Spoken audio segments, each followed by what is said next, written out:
Marcos Velasco, advogado, já está aqui no Vitrine Revista para a gente conversar sobre essa questão jurídica de empresas e também de trabalhadores, né, Marcos? Boa tarde.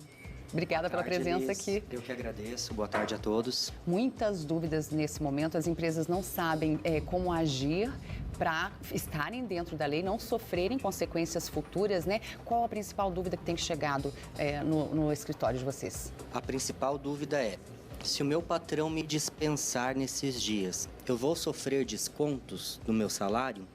Ou se eu pegar férias, eu devo receber antes ou após o retorno ao trabalho?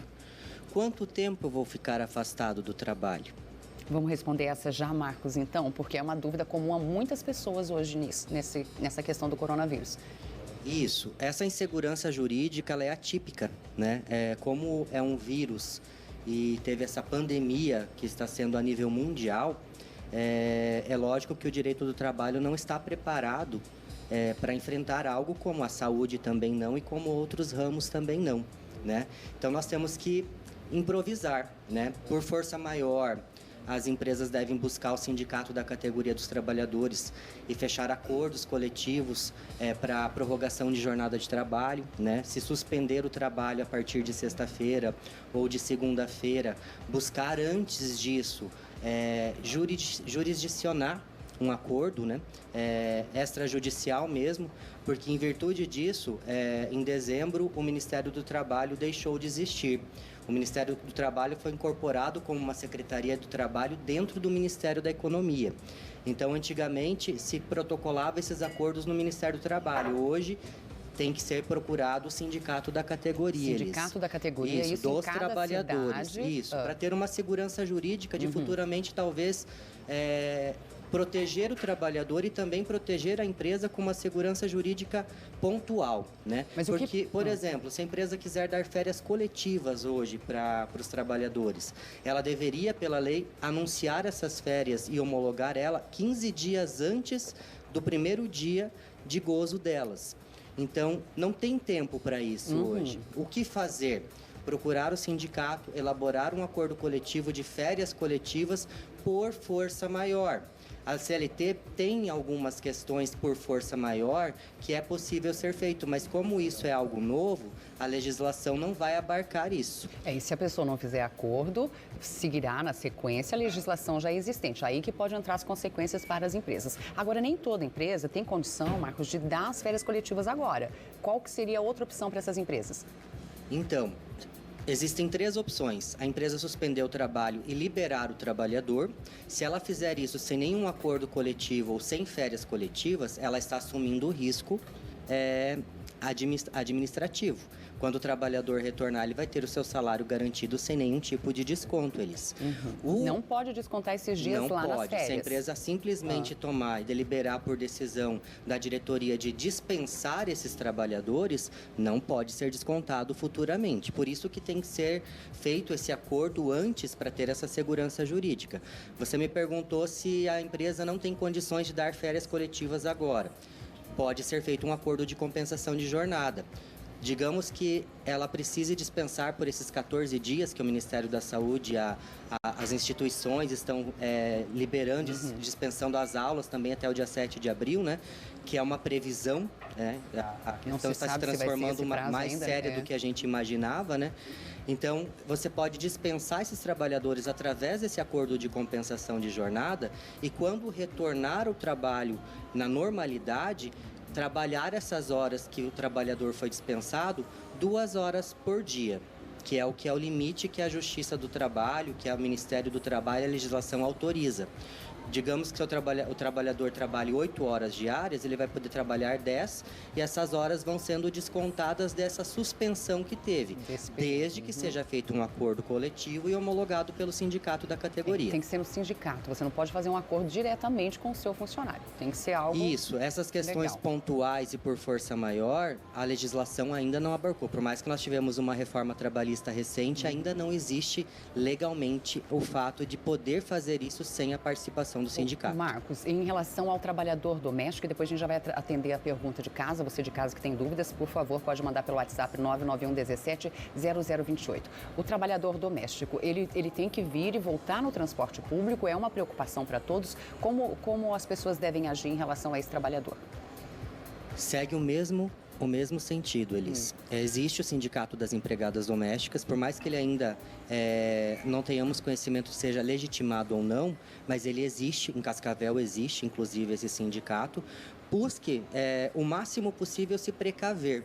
Né? A gente sempre fala de segurança jurídica. Por mais que o direito é algo vivo, ele é mutável, ele se transforma conforme vai o costume do povo, conforme vai acontecendo situações novas. A gente vê a questão de DNA, de transexuais. Lei Maria da Penha hoje é aplicada para transexuais. Não existiam essas previsões antigamente.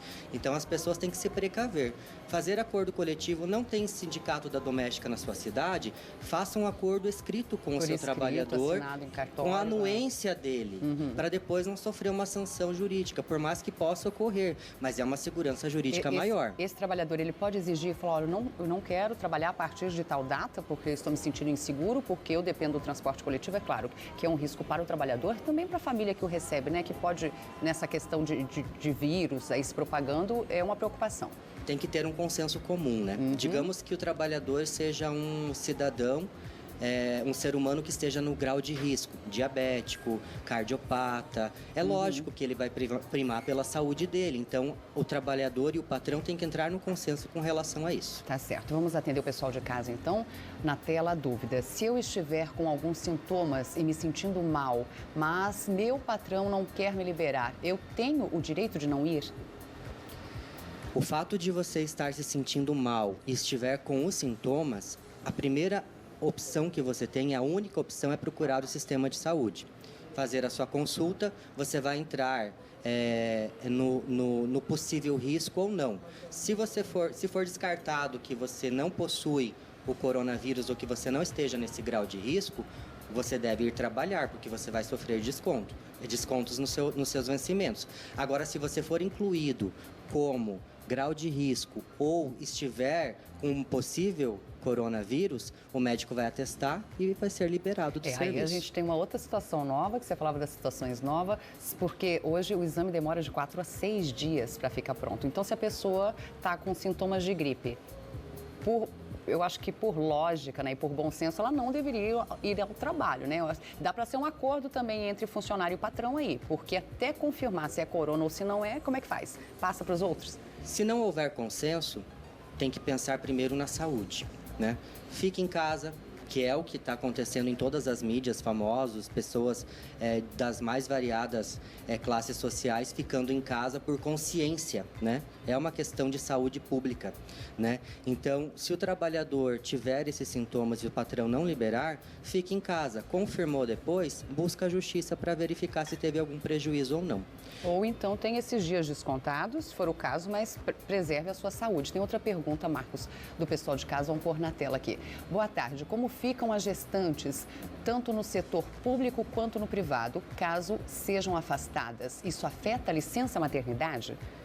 Boa pergunta, hein, Marcos? Digamos que a gestante ela seja afastada por auxílio-doença ou alguma questão do gênero. Quando chegar a época dela ter o neném, esse auxílio vai converter na licença maternidade. Então, muitas gestantes, por mais que não tenham o problema do coronavírus ou qualquer outra questão que precisam se afastar por problema de saúde, elas se afastam pelo auxílio-doença convencional, como qualquer trabalhador que tivesse um problema de saúde. Quando ela tem o neném, o próprio INSS converte esse benefício na licença maternidade. Daí sim começa a contar os 4 meses da licença maternidade. Deixa eu entender, Marcos. Eu acho que a pergunta dela é relativa ao risco dessa gestante ser contagiada pelo coronavírus. Então, ela, para se pôr em segurança, prefere ficar em casa. Ela quer saber se isso vai interferir na maternidade, na licença maternidade. Não interfere.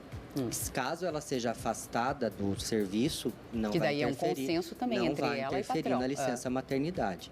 Agora, se o trabalhador deliberar por ele próprio não ir trabalhar e ele não está no grau de risco, não tem um atestado médico, um laudo médico para isso, pode, a partir do 6º dia, inclusive, começa a prejudicar até nas férias. Então, tem que tomar muito cuidado com relação a isso. Tá certo. Marcos Velasco, que é advogado, que tem um escritório especializado, né, nessas causas trabalhistas aí. Marcos, obrigado por esclarecer as nossas dúvidas aqui. Eu que agradeço, Elis.